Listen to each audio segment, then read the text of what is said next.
Assalamualaikum warahmatullahi wabarakatuh. Baiklah, perkenalkan, nama saya Asmiati, NPM 1851020223, jurusan Perbankan Syariah, kelas C, mahasiswi UIN Raden Intan Lampung. Di sini saya akan menjelaskan kodifikasi akad-akad yang terdapat di Bank Syariah guna memenuhi tugas ujian akhir semester mata kuliah operasional Bank Syariah.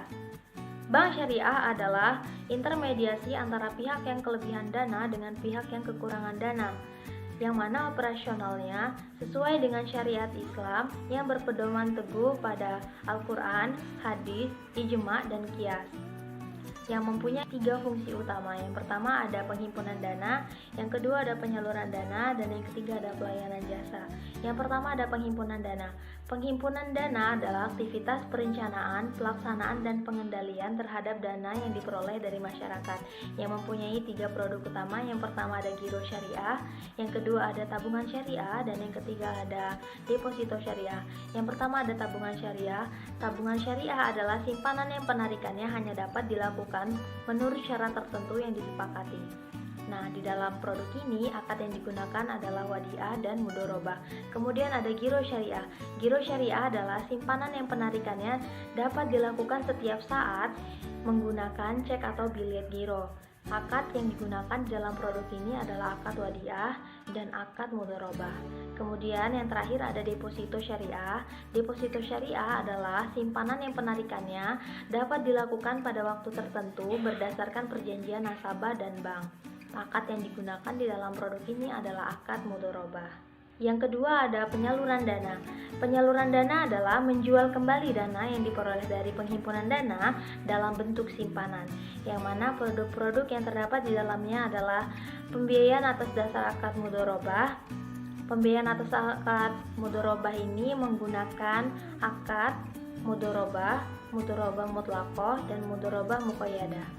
Kemudian ada pembiayaan atas dasar akad musyarakah. Akad yang digunakan dalam produk ini adalah akad musyarakah. Kemudian ada pembiayaan atas dasar akad murabahah. Akad yang digunakan di dalam produk ini adalah akad murabahah. Kemudian ada pembiayaan atas dasar akad salam. Akad yang digunakan di dalam produk ini adalah akad salam. Kemudian ada pembiayaan atas dasar akad istisna. Akad yang digunakan dalam produk ini adalah akad istisna. Kemudian ada pembiayaan atas akad ijarah. Akad yang digunakan di dalam produk ini adalah ijarah dan ijarah muntahiyah bitamlik. Kemudian ada pembiayaan atas dasar akad qard. Akad yang digunakan di dalam produk ini adalah akad qard. Kemudian ada pembiayaan multijasa yang menggunakan akad kafalah dan ijarah. Kemudian tugas bank yang terakhir adalah pelayanan jasa. Produk yang pertama ada LC, letter of credit, impor syariah yang menggunakan akad wakalah bil ujroh dan kafalah. Kemudian ada bank garansi syariah yang menggunakan akad kafalah. Kemudian yang terakhir ada penukaran valuta asing atau falas yang menggunakan akad sorf. Nah, di sini saya akan mengambil 2 contoh produk pembiayaan yang diberikan oleh bank, yang mana contohnya saya ambil dari Bank Bukopin. Yang pertama ada IB kepemilikan mobil, yang mana merupakan fasilitas pembiayaan kepemilikan mobil yang menggunakan akad murabahah, yaitu akad jual beli barang sebesar harga perolehan ditambah dengan margin yang disepakati oleh penjual dan pembeli.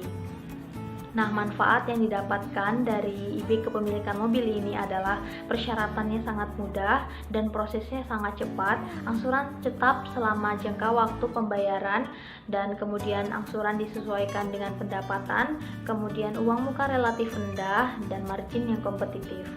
Fasilitas yang didapat dari produk ini ada plafon yang didapatkan dari 50 juta rupiah sampai dengan 1 miliar rupiah. Jangka waktu pembayaran, yang pertama mobil baru, jika mobil baru angsuran pembayarannya maksimal 5 tahun, kemudian jika mobil lama maksimal 3 tahun. Pelunasan sebelum jatuh tempo, tidak dikenakan denda atau penalti, perlindungan dari asuransi dari segala resiko. Kemudian ada produk yang kedua, ada istisna paralel. Nah, apa sih yang dimaksud dengan istisna paralel? Istisna paralel adalah akad jual beli di mana bank sebagai penjual memesan barang kepada pihak lain atau produsen untuk menyediakan barang yang sesuai dengan kriteria dan persyaratan tertentu yang telah disepakati oleh nasabah. Manfaat yang didapatkan dari produk ini adalah dengan menggunakan konsep jual beli paralel, bank dapat memberikan pembiayaan kepada nasabah untuk pembelian barang yang dipesan. Kemudian fitur yang didapat di dalam produk ini adalah pemesanan barang dari nasabah, pembelian kepada bank. Akad pembiayaan istisna, pembayaran kepada produsen dilakukan di muka, bertahap, atau ditangguhkan.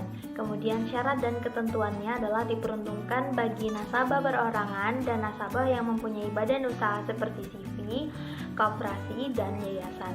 Kemudian jangka waktu pembiayaan kepada nasabah pembeli adalah maksimal 10 tahun. Kemudian penetapan harga untuk nasabah pembeli yaitu harga setelah diperhitungkan dengan harga beli ditambah dengan margin keuntungan bank. Terima kasih, mungkin itu saja materi yang dapat saya sampaikan. Semoga bermanfaat dan menambah pengetahuan kita semua. Billahi taufiq wal hidayah. Wassalamualaikum warahmatullahi wabarakatuh.